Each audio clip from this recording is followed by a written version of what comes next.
KFC ஸ்டைலில் chicken popcorn வீட்டிலே செய்யலாம். இனி கண்டிப்பாக ட்ரை பண்ணி பாருங்கள்.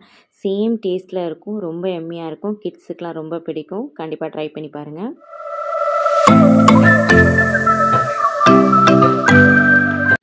போன்லெஸ் பீஸ் எடுத்துக்கோங்க. ரொம்ப சின்னதாக எடுத்துக்கோங்க. அதுக்காக ரொம்ப சின்னதாக இல்லை. கொஞ்சம் நம்ம நார்மலாக வந்து சிக்கன் 65 எடுக்கிறத விட கொஞ்சம் கம்மியான சின்ன சைஸில் எடுத்துக்கோங்க. இது கூடவே வந்து உப்பு, மஞ்சத்தூள், மிளகாத்தூள், கொஞ்சோண்டு எலுமிச்சம்பழம் புழிஞ்சுக்கோங்க. அப்படி இல்லைன்னா வினிகர் சேர்த்துக்கோங்க. இஞ்சி பூண்டு பேஸ்ட்டு, கறி மசாலா, அப்படி இல்லைன்னா மல்லித்தூள் சேர்த்துக்கோங்க. கொஞ்சோண்டு பால் சேர்த்துட்டு நல்லா வந்து பிசைஞ்சு இதை அப்படியே ஃப்ரீசரில் 2 மணி நேரம் வச்சிடலாம். நீங்கள் வந்து நார்மலாக ஃப்ரிட்ஜில் வைக்கிறாந்தா நீங்கள் 4 மணி நேரம் வைங்க. ஃப்ரீசரில் வைக்கிறாந்தா 2 மணி நேரம் வைங்க. அதுக்கப்புறம் நம்ம மாவு வந்து மிக்ஸ் பண்ணிக்கலாம். மைதா மாவு, அது கூடவே 2 டேபிள் ஸ்பூன் அளவுக்கு கார்ன்ஃப்ளவர் மாவு. இப்போ கொஞ்சம் மசாலா ஆட் பண்ணிக்கலாம். கொஞ்சோண்டு பெப்பர் மசாலா, அது கூடவே மஞ்சத்தூள், மிளகாத்தூள், கறி மசாலா சேர்த்துருக்கேன். உப்பு சேர்த்துட்டு இப்போ இதை எல்லாத்தையுமே நல்லா வந்து பிசைஞ்சு கொடுத்துக்கலாம் மாவை.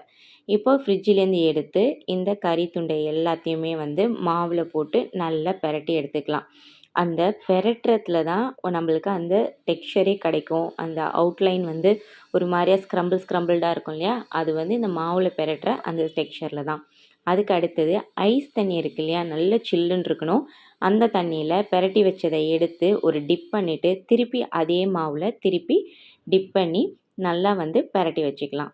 இந்த மாதிரி 2 டைம் செய்யணும். 2 டைம் செஞ்சதுக்கப்புறம் இதை எல்லாத்தையுமே வந்து கொஞ்சம் மாவெல்லாம் தட்டி விட்டுட்டு நல்ல ஹீட்டாக இருக்கிற ஆயிலில் அப்படியே மீடியம் ஃப்ளேம்லேயே வச்சுட்டு நம்ம வந்து பொரிச்சு எடுக்க வேண்டியதான். ரொம்ப வந்து ப்ரௌனாக ஆகிற வரைக்கும் வைக்காதீங்க. லைட்டாக கோல்டன் ப்ரௌன் வந்தால் போதுமானது. அதுக்கப்புறம் நீங்கள் எடுத்ததுக்கப்புறம் கலர் மாறும். ஸோ அதனால் இந்த கலர் வந்ததுடனே எடுத்துருங்க. அவ்வளோதான், வீட்லேயே சூப்பரான சிக்கன் பாப்கார்ன் ரெடி. இது வந்து கொஞ்சம் டிஃப்ரெண்ட் டேஸ்ட்டாக இருக்கும். ரொம்ப நல்லாயிருக்கும். கண்டிப்பாக ட்ரை பண்ணி பாருங்கள். கேஎஃப்சியில் சாப்பிட்டவங்களுக்கு கண்டிப்பாக இதோட டேஸ்ட் தெரியும். ட்ரை பண்ணுங்கள்.